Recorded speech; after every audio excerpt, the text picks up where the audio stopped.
Hello friends, मैं बबीता निषाद आप लोगों को सादर प्रणाम करती हुई आप लोगों के बीच एक छोटी सी धोबिया गीत लेकर आई हूँ।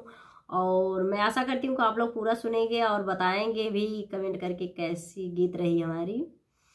तो और सपोर्ट करना नहीं भूलेंगे प्लीज।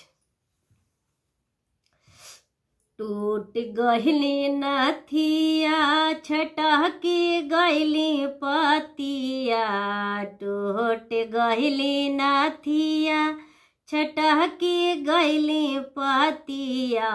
मोर बालमुआ हो, मोर बालमुआ हो, देता एगो नाथुनी गढ़ाए। मोर बालमुआ हो, मोर बालमुआ हो, देता एगो नाथुनी गढ़ा।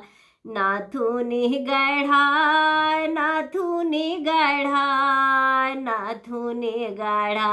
मोर सजनवा हो, देता एगो नाथुनी गढ़ा। मोर बालमुआ हो, मोर बालमुआ हो, देता एगो नाथुनी गढ़ा। फट गइली सहड़िया ढील भइली हमही, फट गइली सहड़िया अरे लाचार भइली हमही। मोर बालमुआ हो, मोर बालमुआ हो, देता दुई चार लहंगा मंगाए। मोर बालमुआ हो, मोर सजनवा हो, देता दुई चार लहंगा मंगा।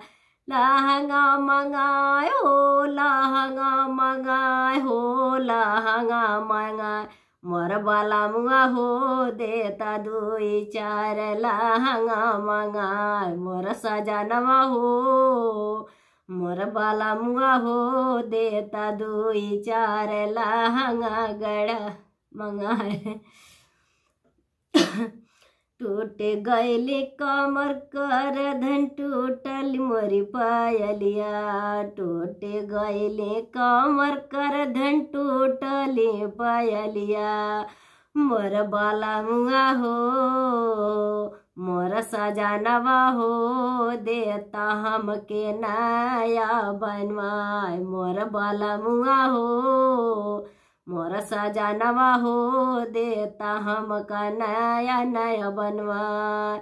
नया नया गढ़वाए हो, नया नया गढ़वाए। मोर सजनवा हो, मोर बालमुआ हो, देता हमके नाथुनी गढ़ाए। मोर बालमुआ हो, मोर सजनवा हो, देता हमके नाथुनी गढ़ा।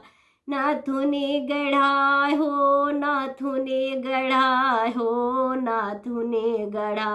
मोर बालमुआ हो, देता हमके नाथुनी गढ़ा। काहे नि बबीता सुना रजऊ समझाई, काहे नि बबीता सुना रजऊ समझाई। मोर सजनवा हो, मोर बालमुआ हो, देता चाँदवा के पार घुमा। मोर बालमुआ हो, मोर सजनवा हो, देता चाँद के पारवा घुमा। पारवा घुमाए, पार में घुमाए, पार घुमाए। मोर बालमुआ हो, मोर सजनवा हो, देता हमके चाँद के पार घुमाए। मोर बालमुआ हो, मोर सजनवा हो, देता हमके चाँद के पार घुमाए।